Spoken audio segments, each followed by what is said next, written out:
Hello bachcho, let's see this question. The question says aluminium dissolves in mineral acids and aqueous alkalis and thus shows amphoteric character.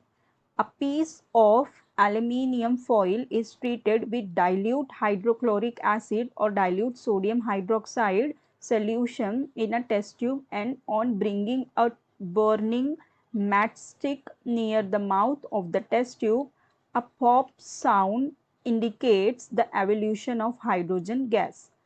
The same activity when performed with concentrated nitric acid, reaction does not proceed.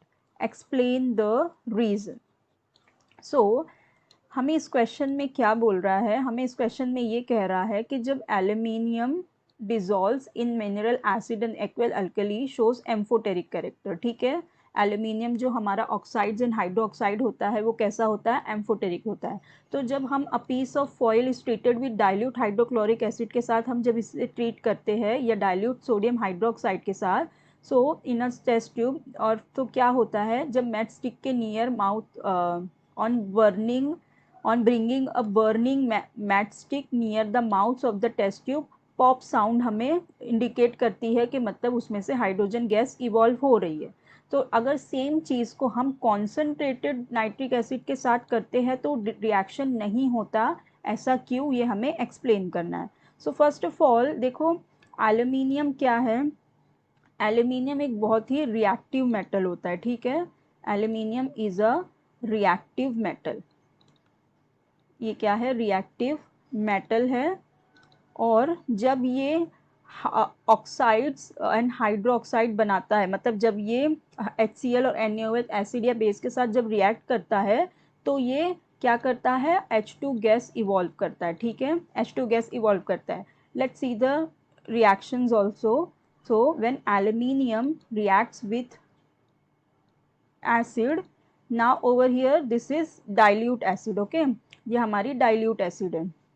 तो जब मैं इसे dilute acid के साथ हम इसे react करेंगे तो हमें मिलता है AlCl3 और ये हमें देती है हाइड्रोजन गैस इवॉल्व होती है. ठीक है, just balance the equation, you put 2 over here and 2 here, 3HCl and 3H2 gas will evolve. ठीक है, हमें ये रिएक्शन मिलती है. और similarly if we react it with a base like NaOH, we will be getting, and we'll take water also because the aqueous solution we are taking. So it will gives us Na plus NaLOH4 minus एक ये हमें compound देता है और again hydrogen gas evolve होती है. ठीक है, तो इसका अभी ये रिएक्शन हमें देता है, होगा 2 NaOH और 6 वाटर. ठीक है, तो हमें दोनों जगह देखो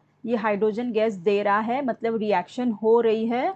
और ये रिएक्शन और जब हम यहाँ पे क्या करते हैं, ये हमें पॉप साउंड देती है. क्यों, क्योंकि यहाँ पे हाइड्रोजन बन रही है इसलिए. तो मतलब बेसिकली कि रिएक्शन प्रोसीड हो रहा है जब हम डाइल्यूट एसिड ले रहे हैं और NaOH ले रहे हैं. ठीक है, लेकिन ये कह रहा है जब कॉन्सेंट्रेटेड एसिड लेते हैं तो नहीं होता. क्यों, देखो क्या होता है जब हम कॉन्सेंट्रेटेड HNO3 लेते हैं, कॉन्सेंट्रेटेड HNO3 के साथ एल्यूमिनियम डज नॉट रिएक्ट. ठीक है, ये इसके साथ रिएक्ट ही नहीं करती. It does not react with the aluminium, it does not react with the concentrated HNO3. क्यों, देखो ये जो कॉन्सेंट्रेटेड HNO3 है इसके केस में क्या हो जाता है, एल्यूमिनियम ऑक्सीडाइज हो जाता है. क्यों, क्योंकि ये बहुत ही ज़्यादा ऑक्सीडाइजिंग एजेंट है. ठीक है, ये ऑक्सीडाइजिंग एजेंट है, हमारा स्ट्रॉन्ग ऑक्सीडाइजिंग एजेंट है HNO3. तो इसके डालते ही हमारा जो एल्यूमिनियम है वो ऑक्सीडाइज हो जाता है इनटू Al2O3. ठीक है, तो ये क्या बना देता है, Al2O3 बना देता है. जो हमारा मेटल होता है ना उसकी सरफेस पे ये Al2O3 बना देता है. इस तरह से ये इसकी सरफेस पे क्या बना देगा, इसकी Al2O3 की लेयर आ जाएगी. ठीक है, इसकी layer gets deposited on the surface of the metal.